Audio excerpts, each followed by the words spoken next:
Okay, so starting off with things that I changed, I chose to revise my student interest survey.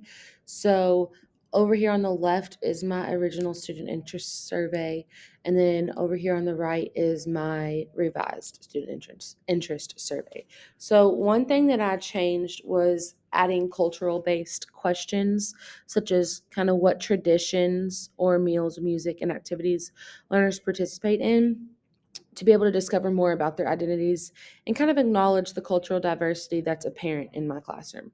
So, just going through here, obviously on the left hand side, there's not really any culturally based questions. And then on the right side, on my revised copy, I kind of added questions like what language do you speak at home? Cultural events or holidays are most important to you? Some of your favorite meals, um, favorite book or movie, the kind of music they like listening to, and if they've ever traveled to another country or lived in another country or even state, because different states have different cultures as well, and depending on where you live in that state, even. So that kind of helps tell about learners as well. Um, then another question, those last two questions there, have you ever experienced any stereotypes about your culture? And I asked them if they're comfortable sharing that story to do so, kind of just giving me a little bit more intel on what those learners experience or have experienced. And then that last question, kind of leaving them with thinking about like, in what ways do you think having a variety of culture could be a strength in the classroom? I need to say cultural experiences there, but like leaving them with that thought and kind of tying it all in together of how we all have cultural differences and how we can look at that as a whole group. Another thing I changed is adding a question like how asking how they learn best, um, and focusing on questions to try to gain some insight on how they on their preferred learning styles and being able to apply that information that I gained from that whenever I'm planning or implementing lessons and activities. So I didn't really have that. I had that here. I just kind of wanted to reiterate that over here and the way that tests make kids feel or reading, just getting to know those things. So I left that on there. Um, so I didn't really change much there, but I thought that it was important to leave that on there so that I know like what their learning preference is. Another thing that I changed was I added this voice recording option on here. Students have this on their Chromebooks. I made sure to check. Um, so adding that so that they're able to respond like orally instead of writing, because I have some learners who struggle with read or writing or spelling even. So being able to have that option for everyone to have equal access to being able to fill out the student interest survey. Another thing that I changed or revised was I made it a digital version instead of that hard copy so that learners will be able to use the screen reader capability, um, because I have some struggling readers. So being able to use that screen reader extension on their Chromebooks, they could highlight it and be read the question, and then either respond verbally or typing it out. Also, another benefit with using this digital is I was able to use a thing to translate this Google form into Spanish and Arabic, because I have a couple students that use that language. Their parents speak that at home with them. So being able to have that option, so that way, with another thing that I revised is that taking this survey, encouraging them to take this home and do it with their families over like 3 or 4 days, giving them time to do that, like maybe assigning it on a Monday and say it has to be done by Friday. Because the original one, this original student interest survey, we just did it in class. So in the future, I would like for them to be able to take some time to complete this survey at home with their families, to get maybe their input or spark some more insight, and talk about that with their family. That way, it's kind of like a um, establishing that sense of community from the beginning, and their parents are in on like what we're doing in our classroom. Sometimes their parents know their kids best, so getting their input with that as well. Overall, I feel like this revised version is a much more cultural competent interest survey for students. It really gives me intel on their background, their experiences, their learning preferences, and things like that. So I'm able to use that information moving forward, to build those relationships or incorporating that into my teaching practices.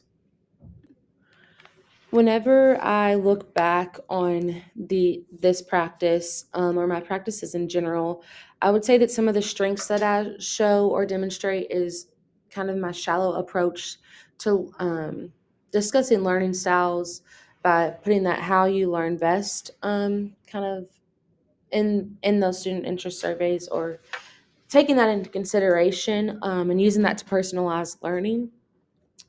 I would say that I probably didn't do that to the depth that I know now, but I did try to implement that at the beginning. So that's one thing I would say I have a strength with. And then another one would be taking student interest into consideration and learning about their interest to be able to kind of relate to them and build those relationships. With a lot of my students, I feel that we kind of have a good like student teacher bond where we can crack jokes with one another or kind of cut up, but they also know that like that boundary there where I'm their teacher. And I feel like whenever you're able to do that, or in my instance in anyways, is it not only builds that relationship, but it creates a more level of respect for the teacher and for the student also, because I feel like if a student gets to know you and that side of you and see that you are a human and not just their teacher, um, they're more likely to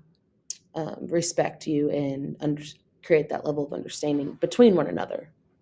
Another strength I think is kind of that discussion of strengths and weaknesses, to kind of establish a baseline of my students' abilities or comfortabilities or even uncomfortabilities. So, like asking how the test make them feel or reading makes them feel, kind of getting to know that from the get go. That way, like when I go to approach those things, like I can do it with caution or in a way that's gonna like not bore them or art like be anxiety inducing if that's how it makes them feel. I really feel like I have grown in the area of cultural competence, kind of in the sense of just blatantly needing to acknowledge culture, and how it affects my students and their ability to communicate, their work ethic, learning strategies that they have, their level of motivation, goals that they set for themselves or have set for them, and then social emotional factors. To be honest, before I learned more about culture and the effects that it has on learners, I was very lightly touching on the subject, in my practices. I knew that it was important to get to know my learners, but I didn't really think about culture in the aspect in the way that I do now, and how it may have an effect on their learning. So now I am aware of it and how to ask questions to engage in culture with my learners and why it's important to do so. Before, I knew it was evident that everyone came from different backgrounds and it affected them socially or emotionally, and that could have an effect on their learning. But I didn't really think about how it affected the language or the communication they use daily to their teachers or around their peers, or how those experiences can have an impact on um, how they're making meaning of new information. Basically, overall, in this course and learning these things and developing an understanding has really helped to create a lasting impact on the way that I view the learning process and how I view my students. And basically, just how like I will use the tools and strategies, in my classroom and in my practices, and even promote those things within my PLC or with my peers that I work with, and basically just how I'm going to continue to do that throughout my career. It's kind of really opened my eyes, and I plan to use these strategies and the intention of cultural competence um, across the board in any practice or any classroom that I have, because it really tells you uh, or gives you like a full picture of the student. And whenever you're planning and you're trying to build those relationships or trying to figure out what works for your learners, culture and digging deeper into that um, really is able to establish that.